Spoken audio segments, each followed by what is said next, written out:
right, welcome in. As you can see, Shane is not here, which means only one thing. You're stuck with me and Kaylin. Most importantly, the Steelers lost again. I think I didn't know if you were going to bring it up, Chad. It is rather convenient, right? 3 times every now. time, I think every time they've played their worst game, Shane somehow just does not show up on Monday. It just seems to happen that way always. So either he's the curse of the Steelers and he's allowed to have vacations, or he just knows what he's walking into and he's like, no, I can't do it. I'm going to go with the curse. There's no way that with the rookie playing that he didn't want to be here. He's got to be the curse then. But yeah, as people saw on our social medias, Shane was living the best life down in Tampa. He got to go to the Buccaneers game yesterday, and I was glad I wasn't there. We can dip into that a little bit later on. It's not too sure what's going on in Tampa, and I might be retracting my statement from last week. But yeah, started off first.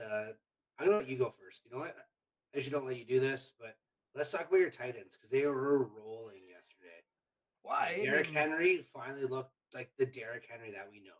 King Henry was back. That's right. I mean, and what better fitting game than it to be against, what most people would probably say is the best running back, or if it's not Henry, second best running back in the league, and that's Jonathan Taylor, right? And he outshined him. Now, that being said, I mean, this was a team that, coming into the offseason, a lot of people had pegged to win the division, had maybe been a sneaky playoff contender. I get it. We're only a few weeks into the season, but God, have they looked ugly. They had a good, decent win against the Chiefs last week, and every bad team is going to have one of those games, right? But they did. And that being said, too, it was a tale of two halves for both teams. I mean, the first half was all Titans. The second half was all Atlanta, except for the fourth quarter when the Titans defense decided to step up. So, Josh put it in the rundown. I think it's the fourth time that it's been mentioned here this season. And again, we're only 4 weeks into the season.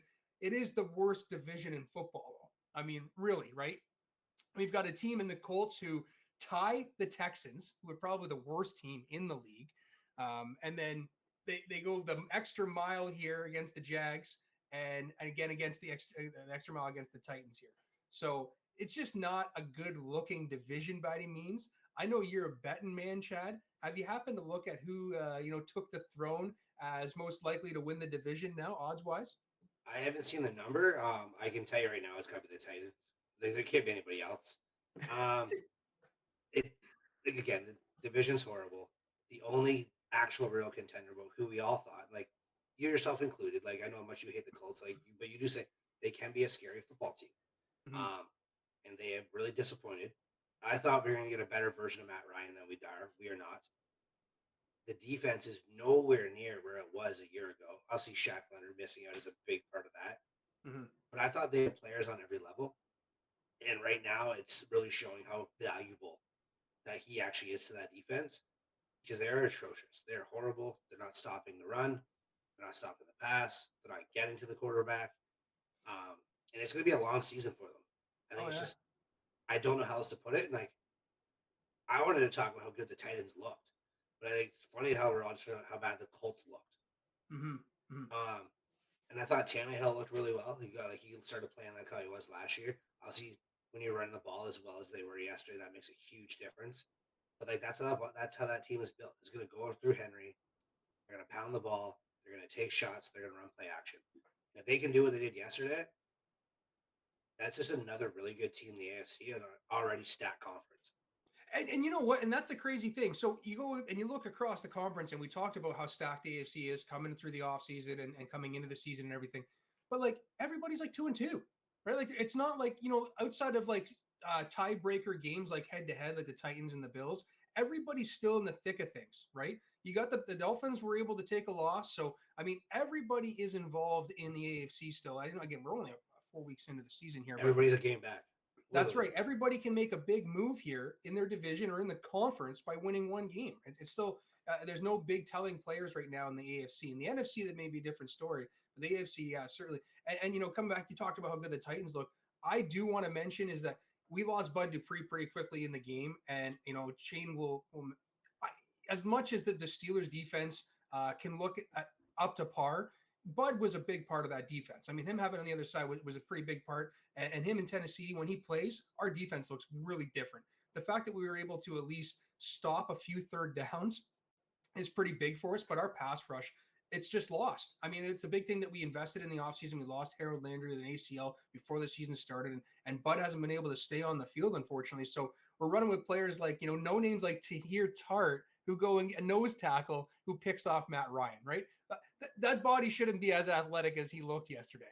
So yeah, that's enough Titans talk for my life. That I had to give you one though. We've been pretty hard on this year, and I was pretty high on the Colts. So I had to give you something.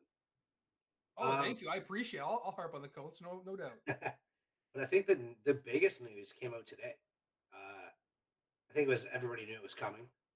Kenny Pickett got named the starter for. So my question is, are the Steelers throwing the towel? Are they saying, you know what? I honestly thought they were going to win 9 to 10 games. With this move, to me, you're saying we're not going to win 9 to 10 games, and we're okay with it. I look at it as there's going to be some growing pains over the next couple of weeks, but when they really, by the time those growing pains should be through, I mean, yesterday wasn't a bad. I know he had 3 interceptions, but the one to Claypool, if Chase Claypool fought for the ball a little bit harder, he comes down with that, and that's his first pass would have been a deep shot, right? A young player is going to take those deep shots. They have the wideouts on the team to do it. They just haven't been able to do it, unfortunately, with the noodle arm that they had with Ben Roethlisberger. Are they getting anything out of Mitch Trubisky? They really aren't. And Najee Harris didn't seem to take a next step there by having Kenny Pickett in the game either. So they got to do something to spark. Now, again, TJ Watt comes back here in a few weeks, right? We don't know how effective he's going to be with this pec injury and returning from that. But again, if you can get through the growing pains over the next couple of weeks with Kenny Pickett, and hopefully he comes through the end of that and he's a much better player than he currently showed in that game, then you've got a player like TJ Watt that can really win you games. Minkah Fitzpatrick can win himself a couple of games this season. You add TJ Watt back to the roster, that's another 2 to 3 wins in a division that is a little up in flux too, right? So Yeah, and my note was the Steelers' defense is good enough to carry them. Mm-hmm. And we've seen some really bad offenses win championships. I'm not saying this is going to be the Steelers. Do I think they can still win 9 games? I don't think the drop off from Trubisky to Pickett is as big as what some people think at all. So I do think they still can. But to me, it's like, are they submitting that if it doesn't happen, we are okay with that? But at the same time, it seemed like the fan base was pumped. They wanted Kenny in from day one. He's a Pittsburgh kid, played at university there. They know he's the guy. And it's like, you know what? We're not doing nothing with Mitch in there. It can't be worse putting in Kenny. Yeah. That's kind of where they're at, right? They had to make that move, go for it. And I do think in the long term, it is the right thing to do. And okay, so I've related to this team so many times, but it always seems to be like I'm not putting Kenny Pickett on this level. I just think that where he is as a player. We go back to that Bears team that made the Super Bowl against the Colts. Am I calling for the Steelers to make the Super Bowl? Absolutely not. But they certainly can take some sort of blueprint from what the Bears were able to do that season, live off of that defense with a solid run game, and have a quarterback that's willing to take some deep shots downfield, for 60-yard chunks when it needs to happen here and there, like Sexy Rexy Grossman used to do. And then hopefully Najee Harris can pound it inside within the 10 to 15-yard mark, right? So I think, again, the division is all over the place. We have no idea what Deshaun Watson will actually come back to as being a quarterback. The Browns have been better than I think that they were going to be with Jacoby Brissett there, but the division is still all over the place. So I think that with a team that's willing to take shots downfield, that can live off of their defense, the Steelers are going to be okay. They're going to be okay this season. Yeah, I agree with you. I still think that 9-win mark is doable and achievable. That being said, I think anything less than 7 would be a failure. Mm-hmm. Because I don't think the drop off is that high. But it is what it is. It's got to move on. We can't talk about a 1-3 football. Homie's got more rushing touchdowns than your boy Leonard Fournette, though, and Kamara, and who else has got? There was like 5 running backs that he's got more rushing touchdowns than so far this season. So I think Kamara's got bigger things to worry about in his life than a rushing touchdown right now. Yeah. But yeah, I'm going to come back to your division for a second.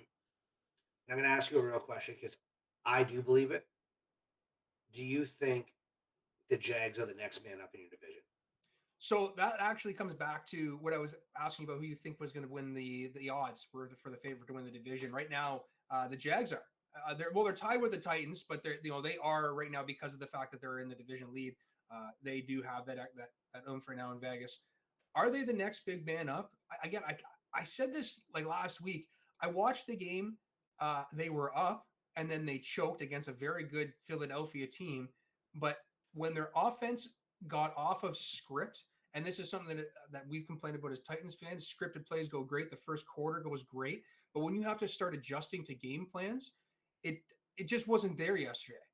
And I I don't know if you're gonna hate me for saying this, man.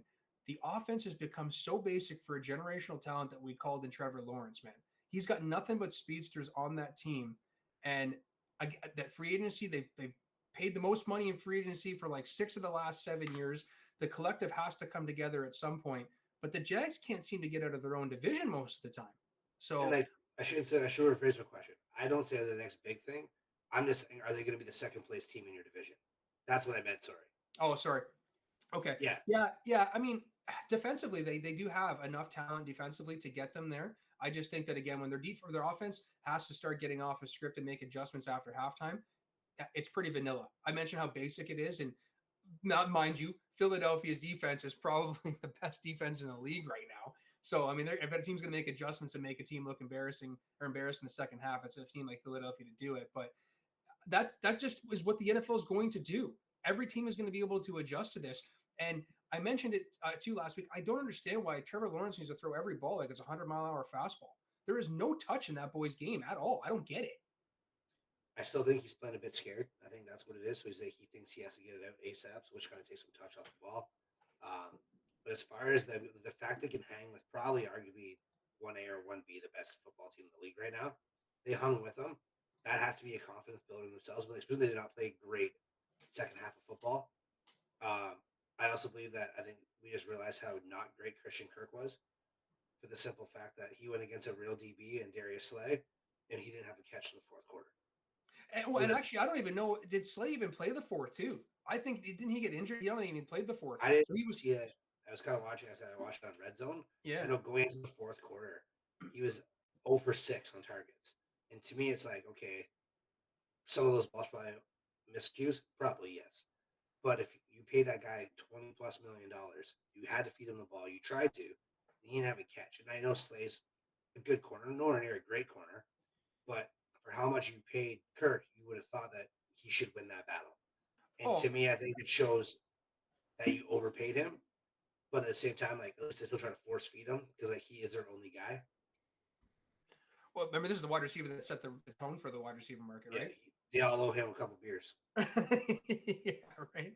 So no, I mean it's for the Jacksonville fans. I'm sure it's exciting, especially after having that storm, the hurricane come through there. This is going to be something to kind of give them some moral support. But I mean, I'm just not buying a quarterback who goes 11 for 23 in his second season in the fourth game when you had this team on the ropes in Philadelphia.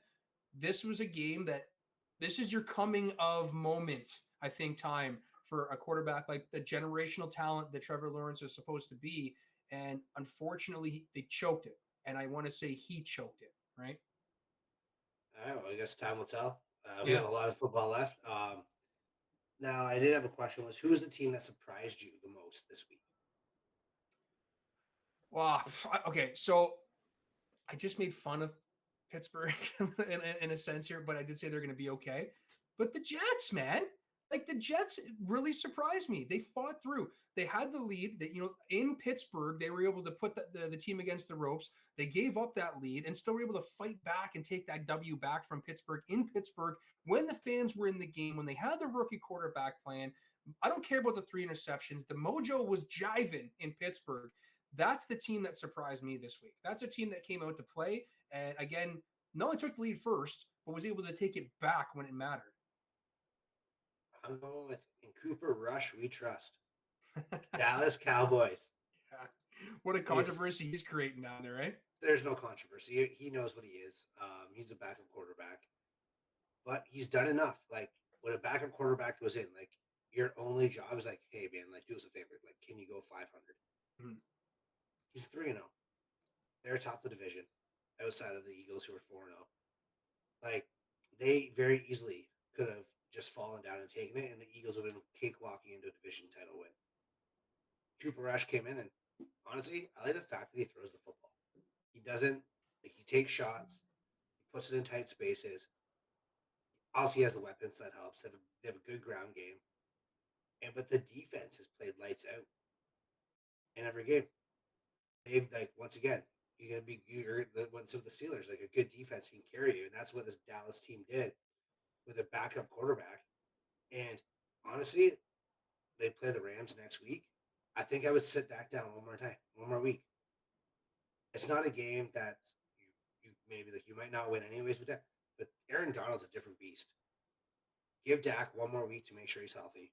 Don't rush him back. And Cooper hasn't played bad. Now, I'd say if Cooper goes 4-0, then you might have controversy, I guess, if he beats the Rams. Yeah. But I don't think it's worth rushing back your franchise when your backup quarterback's done more than enough to win a football game. Also, if Dak comes in and shits the bed, then we have a bigger problem.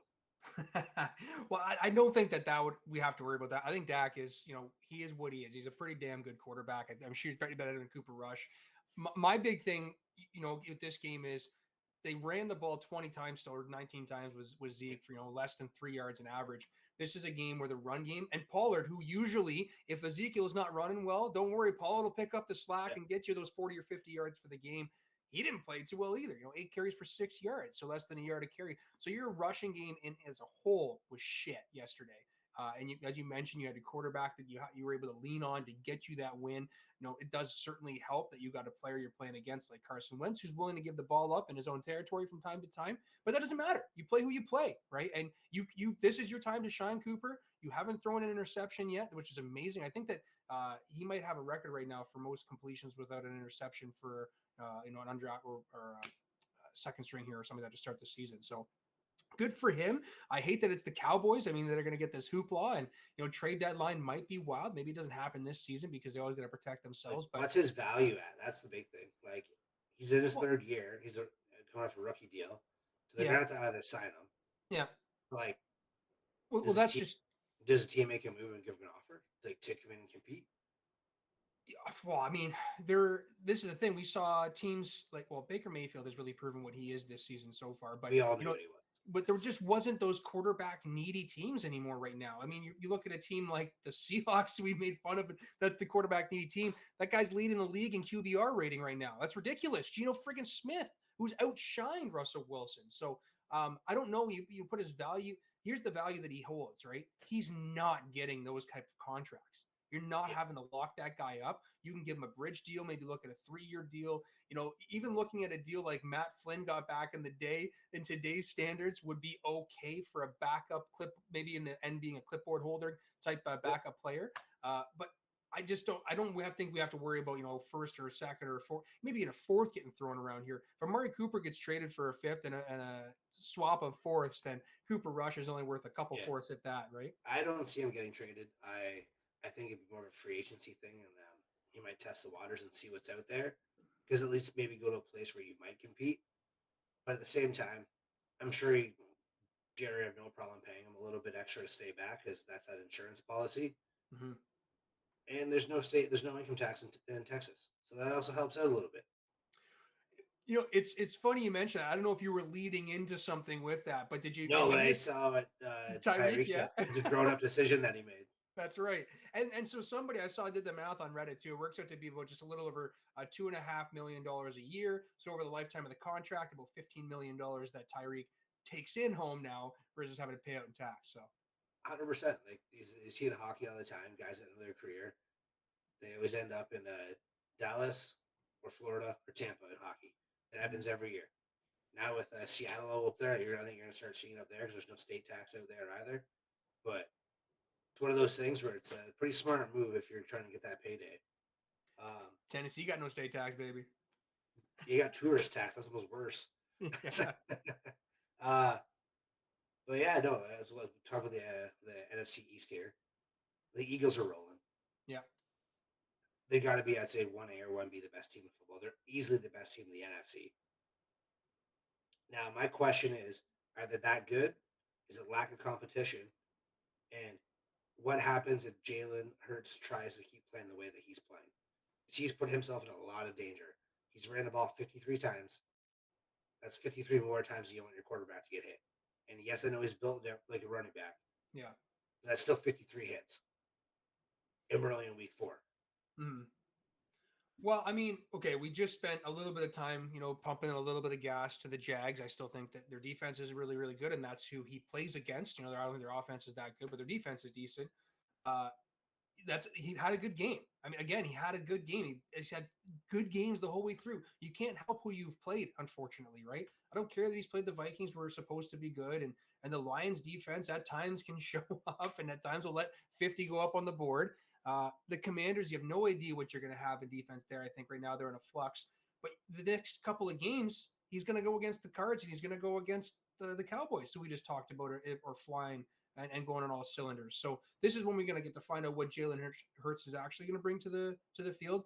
I don't think that we're going to see a pretty big fall off. I think that this kid has taken the next step, and that's somebody who has multiple times coming into this season called him a mediocre quarterback and made fun of him getting chased out of the SEC to the Big 12 in college days.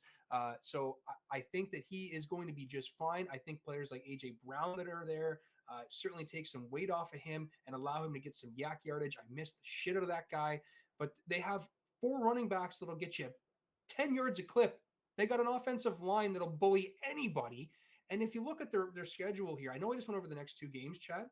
They play our divisions, the AFC South, which we talked about is probably the worst division in football. Then they get to play their own division, which the Giants are not very good, and the Commanders are definitely not very good, right? Yeah. And then they get to play the fucking Bears. And then at the end of the season, they get to finish off with the Saints, who will probably be out of the mix altogether.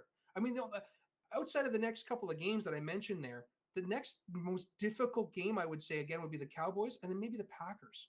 So the next half of their season is just going to be a cakewalk, I feel. No, I shouldn't say that lightly because any NFL game is going to come and bring it.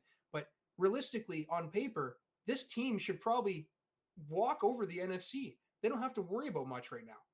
Yeah, but one note I had is they're averaging 4 sacks a game. Right there, Yeah, that's gonna win you games.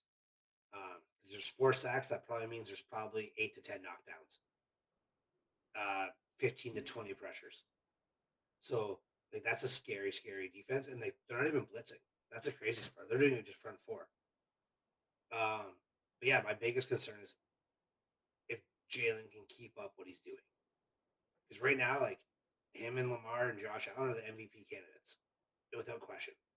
It's the 3 of them, but with the way he's running the ball, he's also not sliding. He doesn't go to bounds. He fights for yardage. We've always seen what happens, and history always repeats itself in this aspect. For his sake, I hope he doesn't. He's definitely came over a lot of adversity in his career to start with. And the way, especially what happened in Alabama, going to the Big 12, as you said, you kind of made fun of him for it. But it showed the character of a guy to stay and finish out a job. So yeah, he's in this place like Philly. He's built for the Philly team. He's built for the Philly crowd. It's just if he can stay healthy. Yeah. Because that's where that drop off's going to be. Yeah. So their defense through 4 games here, I'm just reading this right now, leads in net yards, opponent completion percentage, turnovers cost, sacks, and net passing yards per attempt. And that's just, that's all worldly when you start thinking about the grand scheme of things. Now, as far as can he keep doing what he's doing, I made fun of a basic offense earlier in Jacksonville, and I don't really want to say that it's a basic offense in Philly, but he was a 1 read and go quarterback coming into the NFL. He's now a 2 read and go quarterback. It is easy when you are athletic as he has turned out to be with his legs, but again, they're not making it hard for him. These are the same routes that AJ ran in Tennessee that he was successful with, which is just those deep in routes because he'll go over the middle. It doesn't matter. Devontae Smith will take a top off of a defense. These are pretty basic concepts that they're able to take advantage of because of what these wide receivers bring to the table. And then I haven't even had to mention yet, but Dallas Goedert. I know Travis Kelce. What's that? He's had one hell of a season. Yeah, I mean, I know Travis Kelce. We're gonna probably talk about what he looked like last night and eventually here, but Dallas Goedert is probably the best tight end in the NFL right now. He's amazing as far as all surrounding, encompassing aspects of a tight end go. He has to be when you're talking about a team that's probably leading the league in rushing. They typically are. Yeah, I agree with you 100%. And I honestly, never thought I would say the Eagles are going to be the crown of the NFC going into the season. But after the first month, I don't think there's anybody in the NFC that's even comparable to them right now. We're going to jump back to the AFC, though, because obviously when I made my script, it was not in any order and flow. The Browns, they lost again yesterday. They're 2-2. We touched on a little bit. You said about what Jacoby Brissett. They're doing a bit better than what you thought. Yep. How surprised are you with them this year? Because me personally, they've beat the 1-3 Steelers. They beat the 1-3 Panthers. They lost the 2-2 Jets and the 2-2 Falcons. Yeah. They were close games that they lost. I'll give them that. But they're not doing anything offensively. And like, we talk about a backup quarterback. What's your job to go 50-50? And that's kind of what Jacoby's doing there. The problem is their next 4 games. I looked it up. This is Murderer's Row. Chargers, Pats, which now they're playing with a third-string quarterback, but you can't ever take someone with Bill Belichick. You know he's going to have a scheme. He coached Jacoby, so he's going to know something. The Ravens and the Bengals. That's their next 4 weeks. So we're going to really see who the Browns are. Yeah, and I just talked about, or earlier talked about, like in the Jets and how they impressed me this last week, and you know that was a loss that they took was to the Jets, to the Steelers. They had Mitch Trubisky in there, so I can't fault them. But I mean, this is a game that if they had Myles Garrett, would they won this game? They probably would have, right? Like this is you take a. I always talk to you guys about, you know, wins above replacement, the WAR, you know, the famous baseball stat right here, and how many wins does a player give you? And I talked to Minka probably gives you 2 wins in a season. You know, a player like Myles Garrett probably gives you 2 or 3 wins in a season too. If you don't have him on your field, that's pretty significant for your defense. I don't even think Clowney was running at 100%. So I don't know what Deshaun's going to bring to the table. I keep saying this. He hasn't played football in how long now? So what is he actually going to bring? Yeah, and then the gauntlet that you've got there. I mean, I do like the Chargers with Herbert. I've talked about that. They're a fun team to watch. The Patriots, I have completely come off the wagon with that one. When you see Bill Belichick losing his temper, his soul is starting to burn there, man. I think something's happening there. And I don't know if you saw the Aaron Rodgers comment after the game, talking about how he thinks this is the last time he's going to play against Bill. No, I didn't hear that at all. Yeah, he said we had a long, good conversation, and this will probably be the last time that I face Bill. So, you know, Aaron I don't know, maybe he doesn't plan on playing 4 more years. Maybe Bill doesn't plan on coaching 4 more years, or maybe he's going to go to New England. Who knows? But yeah, the Browns. It doesn't matter. This wasn't their season. They're the youngest team in the NFL. Chad, did you know that? If I was to ask you who the youngest team in the NFL, would you think it was the Browns? I knew it wasn't the Bucs. I'll tell you that much. Yeah, I probably would have said somebody like the Jets, you know, or even the Dolphins, who have had draft capital like crazy, right?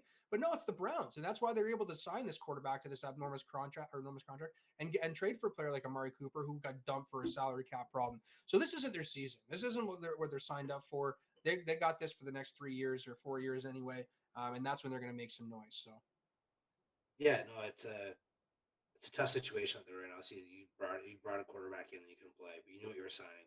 The part that worries me is their defense. They haven't forced turnovers, and when you have a backup quarterback in, you need to get the ball back, and eventually they're going to have to pass the ball. I don't know how much longer Jacoby's got. Is it 4 more games? yeah, 4 more games. So is it like actually he might have been? Actually, it would be games. I don't know if a bye week counts as a, you know, for the suspension. I don't know if that works. It'd be number of games, right? So not weeks. But yeah, so like he's got 4 more games, and against those next 4 teams, they're gonna have to throw the ball against them. And yeah, Nick Chubb and Kareem Hunt are doing great things, but these teams are gonna stack the box, and they're gonna make Jacoby beat them. And once again, not a great division. They're right in the mix of it right now. But I think after these 4 weeks, the Browns will be the Browns all over again. And then like once again, Baker Mayfield, former Browns quarterback. We know what he is. I've been high on him since the day he came in this league. I'm not saying he's a generational talent by any means or a franchise quarterback. I think he didn't go to a better situation in Carolina than what he had in Cleveland. Realistically, I think CMC's a better running back and better option for him. You throw the ball to him. Outside of that, there's no one else there. And Well, that team is not great. Matt Rule's a shitty coach. He's he's done. He's going back to college. I think the writing's on the wall. He's in his third year. I don't think he's won more than 12 games in total. So yeah, bringing Baker Mayfield into a bad team's not going to show you and prove you how good Baker Mayfield is. He's an average quarterback. He's a top 25 quarterback, maybe a top 20. But on a bad team, you're going to look really bad. And what's the other option there? Sam Darnold. You're not going to go to Sam Darnold. so that's what I was going to say. So Matt Rule, I mean, I think that a lot of this, I don't want to sound like a Baker apologist here, but here's the reason why I'm going to say it can't be all Baker here and how ugly his season has looked this season. You've got an offensive-minded coach. This is the reason why he was brought in, because he turned Baylor's program around and what yada yada yada. You couldn't do it with PJ Walker. I know he's an undrafted, whatever. Okay, you couldn't do it with Cam Newton. I know he was at the tail end of his career, whatever. I don't care. You couldn't do it with Sam Darnold. You can't do it with Baker Mayfield. How many quarterbacks do you have to go through as this offensive guru before some kind of spark gets shown? Something, something. 100%. You have to be able to adapt to some sort of game and get some sort of chunky yardage. I don't care if it's for one quarter. I don't care if it's for a half. Show me something. Matt Rule hasn't put together 10, 10 play drives that look good. So until something like that can get solved, I don't care who you've got at quarterback. And again, I don't want to sound like a Baker apologist, but it just, there's the writing. You mentioned writing the wall. The proof is in the pudding, man. There's just too many people that have gone through your system in the pro leagues now that haven't even had a glimmer of hope. So I don't know what's going on, but he's got to be the reason that he got it. And the owner, he's got to be pretty. This is who he picked. This is his guy. Remember, he can Ron Rivera, who's a well respected coach, to get this guy right. No, 100%. That's the Matt Rule is the issue and the only issue in Carolina. And until he's gone, we're going to see this, and it's going to be the same way. I don't care who they bring in a quarterback, who they draft. But there's no way this guy gets a off-season thing. There can't be. And then where does he go? Does he get an opportunity back in the bigs, or does he have to go to some sort of lower level Big 12, Pac 12 type team? Yeah, he'll where's he gonna go? The SEC. That's the last place I want to put myself right away. Yeah. Probably end up back in the Pac-12 or Pac-12, Big 12, somewhere in there. Maybe a smaller division or conference. He definitely won't be in the Big 10. Will not be in the SEC. Outside of that, we got to just move on now. And probably the best game of the week with the Ravens and the Bills. Came down to the wire. Bills didn't look great at the beginning of the game. I thought it was going to be the all Lamar show, and probably the two best players in the league right now. I just had a Patrick Mahomes performance last night, which I don't want to talk about right now. I'm so upset about it. He put me to bed very early, Caitlin. That's all I'll say. Yeah. Yeah. But everybody's talking about this kick. Now, how do you feel about it? I have my thoughts. I'll let you go first. Sorry, what the kick? He went for it on fourth down instead of kicking it. Well, I think they were still. Yeah, I don't know. You're a special teams guy, right? I honestly didn't see that play specifically, so you'll have to fill me in a little bit on it. So I was upset because he didn't kick a field goal. It was a long field goal. He went for it. He is Justin Tucker, though. What's the length of the field goal here? I don't know the exact number offhand. It was probably over 50, or else it would have been a question. My thought process is this: you don't want to go to overtime. Also, you don't want to give the ball back to Josh Allen with 2 minutes left. Specifically, what he was doing in the fourth quarter, I was able to see that. That guy was just an animal. They put the game on his back specifically and ran the ball. How many times? All of them. He's the only running back they have. But yeah, I honestly believe that he was trying to get that first down and kill the clock, not give Josh Allen time. And I've heard a lot of reports about it today saying the fan base is, if he kicks a field goal, he's a chicken shit.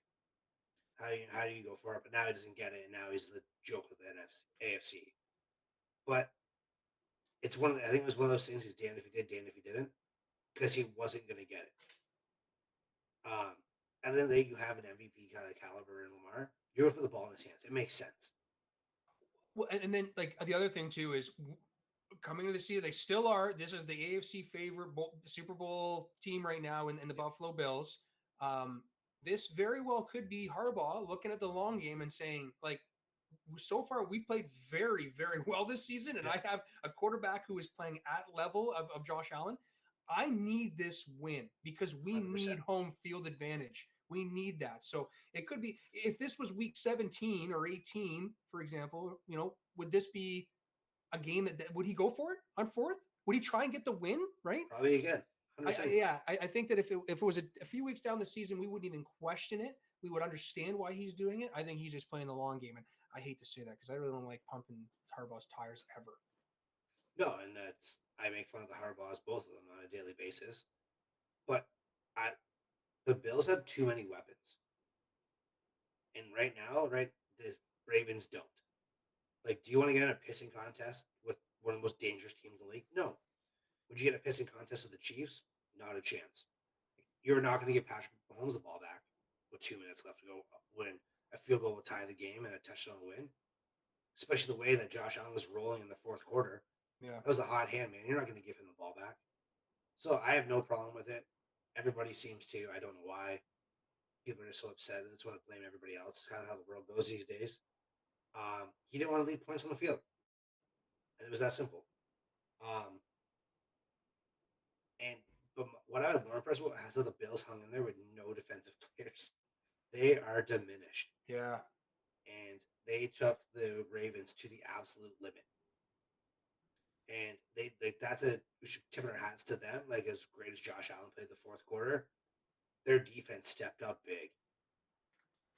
Did you happen to see Marcus Peters at the end of the game getting in with in that fight with John Harbaugh? A little bit of a shouting match there. Yeah, not the first time he's gotten a shouting match with a coach. No, he's an idiot. Yeah. Once again, he played defense. I thought the defense could stop them. I get it, but at the same time, what are you gonna do? You yell at your coach and start a massive. You'll be the one getting cut. Like, Harbaugh is going to stay there the rest of his life. He's not going anywhere. They've had their opportunities to get rid of him. They chose not to. They've stuck with their guy. So a guy like Marcus Peters, who's been known to run his mouth and known to cause problems, this is just a pit stop for him. He'll be gone if he keeps it up. So I think that's really about it. Like, Marcus Peters can yell, he can cry all he wants, but it's not going to get him anywhere. Yeah. Well, I got him kicked out of KC. Yeah. Got him kicked out of LA. Yeah. Not really kicked out, but he was kind of chased, Yeah, they didn't re-sign him. Yeah. All right, so the NFC North. Here we go. I don't know how to bring this up without just being so blunt about it. Are the Vikings that good? Are the Vikings that good? Yeah. Or they're 3-1. Yeah. They haven't really played anybody. But are they going to win the North? Or is it still Green Bay's division with a bad Aaron Rodgers? Well, Green Bay did not look good at all against a weak New England team. Yeah. So, their loss, Minnesota's loss, is to the Eagles. They already beat the Packers. Really showed them up on week 1. Losing to the Eagles isn't embarrassing because the Eagles, we talked about, are probably the cream of the crop right now in the NFC.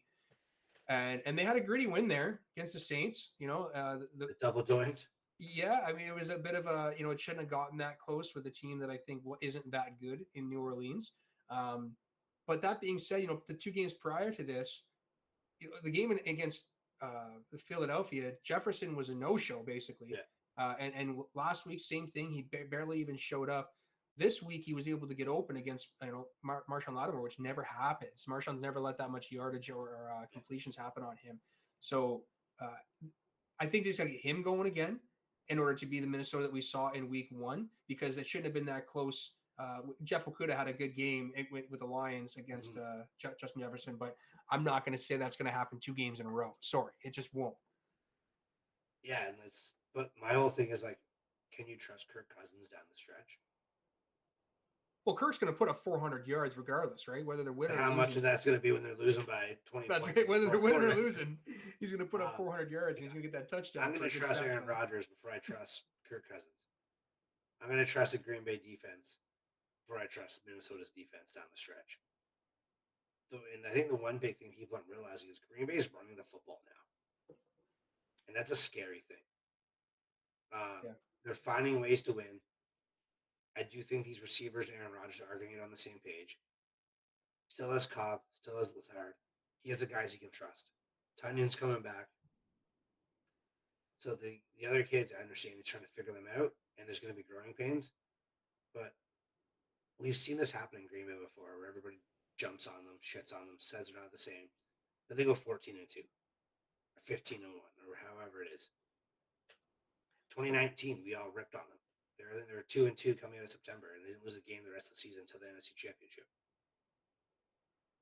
Unfortunately, the NFC North, not a great division either. You got the Bears, you got the Lions, you got these two guys, the Vikings and the Packers. And I think it's a two-man race. But I said that you got to go with Aaron Rodgers all day. And looking at that team, you mentioned how they can run the ball really well. They got Jones. We know he's a great running back, and then they've got AJ Dillon. And I don't know if you watched the game or not, but I know the announcers were talking about it. And I did not realize that AJ Dillon between those two has become their receiving back. That when he's on the field, that they pass the ball 52% of the time, and they run it 48% of the time. When Jones on the field. Also coming back to this division still. I have harped on this for so long now about, the turf and how I want to get rid of it. We got Lewis Seen that gets injured, a rookie first round pick, blows out his leg, and it's being compared to basically what happened with Alex Smith and his injury. And we know that Alex Smith was not nearly as mobile as he was prior to that, but he wasn't asked to be because he was a quarterback. This is a first round safety who had incredible agility and measurables at the combine, who they've, some people already, on the Twitter, the Dr. Twitter guys are saying there's a good chance that this guy may never actually play again because he's never going to be able to do what he did before. He is going to be losing they were talking about how he may be available for early 2023 season. And that's only if they're able to stave off the infection, which apparently with the procedure that he's about to go through, it's pretty hard to do. So I hope he took a life insurance policy on his body. I hope so. I hope he signs something, right? First round pick, hopefully. Because at the end of the day, they're not going to get rid of turf. It's the maintenance. It's cheap. That's what it comes down to. Well, and I saw Odell's tweet saying, you're $1 billion company. How can you not afford grass? Well, you got Odell saying it. You got Bosa saying it. And then this happens with Seen. And I wrote it in the group chat. And I think that this is, and I've written a couple times on forum pages and had some good, answers and rapport with it. But if the NFL actually thinks they're going to get to 18 games, where Shane believes that we're closer than we think to an 18-game season. But if they're going there, this is where the NFLPA is going to say, you're not doing that without putting grass on the field. That is, I think, where they're going to stand still is going to come across, where if you're going to give us the ultimatum of going to 18 games, put the grass and get rid of the turf. Because I've not heard this much rumbling from players until Odell went down with his injury in the Super Bowl, followed up by Bosa. Now you've got this Seen injury and you've got players that are tweeting out about it. It's just starting to snowball, right? And this is what happens all the time in the leagues. There's going to be some momentum against something that the players have against the league that they can use, and this is what it's going to be. Well, it's that field turf, right? It's super soft, it's super squishy. There's too much give. And when these guys are as big and fast and strong as they are, when they plant, they're putting all their might into one spot. You get hit like that leg's going to fold. You cut, your leg's going to get stuck. I'm not a scientist. I'm not an expert. I'm not an engineer. I'm not going to pretend that I am. That's just common sense. Yeah. Well, and then Odell making that comment, though, how do you look at a franchise like the Bengals? They just got an indoor facility. Cincinnati just got it, right? So how does a team like that, how do you think they're going to go and put grass out there? Yeah. They're going to have to dip into the coffers of the NFL, look for some help, I think. All right, we got to speed this guy up because I know you want to make fun of my Buccaneers. We have kickoff in about 12 minutes for the Monday Nighter, so how bad were my Buccaneers last night? Because I shut it off at the end of the first quarter when it was 21-3. I said, you know what? It's time for me to go to bed. Tom Brady had a good second quarter. They threw the ball 53 times. But you didn't run it great, and they didn't stop anybody. And we were talking about how good this Tampa defense looked. And then they played Kansas City. And we almost wrote Kansas City off last week. But we all said, we all agreed they're too good to write them off. They had a bad week against Indy. And unfortunately, I think their coming out party, and I think Patrick Mahomes is a little bit mad about what was said about him 2 weeks ago, because he was hands down the best player on the field yesterday. Yeah, look, he's playing backyard ball again, wasn't he? He's A having little fun. dipsy I doodle, think little toss over in the end zone there. Like he's playing basketball. like, he was having fun again. I Yeah. think that fight between him and Bellamy got, I think it let him get his way back a little bit. And then in the red zone, they were creative all over again. They had guys flying all over the field. I know Shane hates it because they said 14 guys in motion. I think it's hilarious. I'm an offensive guy. I like it. I love the creativity. Pissed it happened against my team, but I also remember in 2020 when they slapped the shit out of us the first time we played them, and Tyreek gave us deuces, and then we got the final laugh. But yeah, Well, Mahomes says that it feels like it's the fourth time that he's played Brady for the last time. So yeah, I said that yesterday. yeah, hopefully We should that's play them it. again. You mentioned how they couldn't run the ball. They ran the ball 6 times against the Chiefs. There's the fifth time in NFL history that a team attempted 6 or fewer in a game. Tom Brady's quarterback 4 of those 6 games. Yeah, That's sounds got to about be right. telling you something. So when he has a bad, or when the offense is a bad game, I mean, Brady really does have to get leaned on here. 53 or 52 attempts for Tom Brady's not good. I mean, this is Kirk Cousins numbers. Those numbers, those stats that you're looking at, those are Kirk Cousins type stats, right? When they were down and they were out, and the Chiefs let them get back in the game a little bit there. Mike Evans had a good game. Godwin played pretty well. Julio didn't play.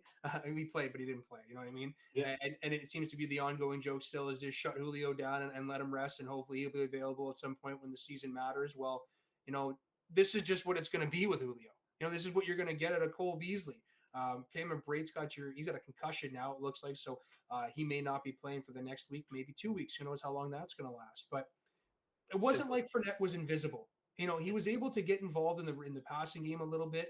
They're able to utilize him there, and he's still an ant. Like, get the guy some space. He's going to get you the yak yardage, right? the But big thing is the offensive line wasn't good enough. it That's what it was. wasn't.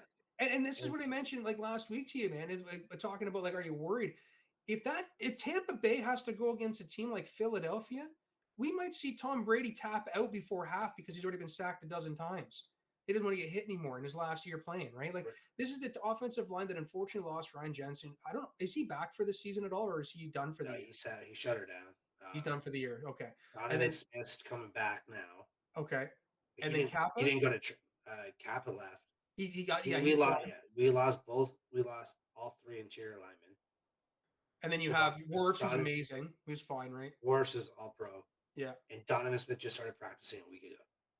So So there's some help on the horizon, which is nice. And that's, Brady has always had a decent offensive line. And that's been, people want to talk about Brady had a good defense and stuff like that. But he had great offensive lines. Looking back, he never had bums ever. And right now, your center's your most important part. And I don't even know if the center that you guys have right now, if he actually was a center, if he was like a guard move to he was a center. guard. He was a guard at Notre Dame, and they bumped Yeah, him to the so I center. mean that's a big transition for anybody. He's supposed to be the smartest player on the field. We know what Ryan Jensen did for Brady as far as protection and scheming with him. I'm still worried about them, man. I really am still worried about them. Their defense, which is what Todd Bowles is supposed to be looking after, did not look up to par yesterday. I understand that it's the Kansas City offense, but what else are you going to grade yourself against? This Yeah, is the team to grade yourself against, right? yeah, As we far as played horrible. playoff style football. So in their conference, am I worried? No, they're going to get to the show, and anything can happen when you get yourself to the show. But I still don't think they're getting past Philly. They could potentially get past LA because they've looked like a different team, but Philly's just a scary beast for you guys, unfortunately. Stop turning the game off at halftime. Let's see what happens with the team when you stop going to bed. I didn't even go to half. I didn't make it to halftime. It was the second quarter. The second play of the second quarter is like, I'm done. I'm going to bed. This is it. But we got a Monday nighter tonight, conference game, huge Yeah. game. These two teams hate each other. They play tough. They play hard. And do you think the 49ers can pull this one out? Because I personally do. I think they match up very well against the Rams. Their the 49ers defense is great. Whenever they play the Rams, they're 4-0 in the regular season against them the last 2 years. That last year that took them down to the wire in the NFC championship game. Um, I honestly believe that they just have their number and they figure it out. And I think this is Jimmy's coming out party. He's at a week now with the ones. I know he didn't play, but he always shows up in big games for them. And I think this is going to be one of those times. Maybe I'm Yeah, drinking my own Kool-Aid. I don't know, but I think that this is one of those games that they always just show up for. yeah. Here's my problem though. They don't have their left tackle. Trent Williams not playing. That's huge against a humming Rams defense that can get to the quarterback in a hurry. Having a veteran like that not be there. They're also down. It looks like a backup tackle too. I don't even know. I've never even heard of this guy, but that's going to hurt them. Javarius Moore is still out. Javon Kinlaw is still out. I would like to say that Jimmy comes in here and reclaims his spot as the quarterback in San Francisco lore, but I just don't think it's there, unfortunately. I mean, they are in San Francisco. That's nice for them. But the Rams, again, I think they just got after the quarterback too quick. And I don't think Jimmy's got it. I don't think the offense has got it, unfortunately. I'm going to roll with 49ers. I just think history's going to repeat itself. I just think Kyle Shanahan has a way of beating Sean McVay. And I literally just think that's what it comes down to. He outsmarts McVay or simplifies it enough and doesn't outsmart him. I don't know however he does it, but he has his number. And I think this is another one of those days. To finish this bad boy off, though, for the episode tonight, we said we are going to pick one prop. I mean, with the anytime touchdown, I'm going to throw some numbers at you. I know you're not a huge gambling guy. Of course, all these odds are only on CoolBet, the only site for the going for two boys. So anytime touchdown, obviously your favorites are Cup and Debo. There's no value on Cooper Cup. It's paying minus money. So I don't see that one being the one. Debo, you are going to get plus money on. It's plus 110. So it's a decent little return on that. But the two guys that I'm saying you're going to get your payday on are both the tight ends.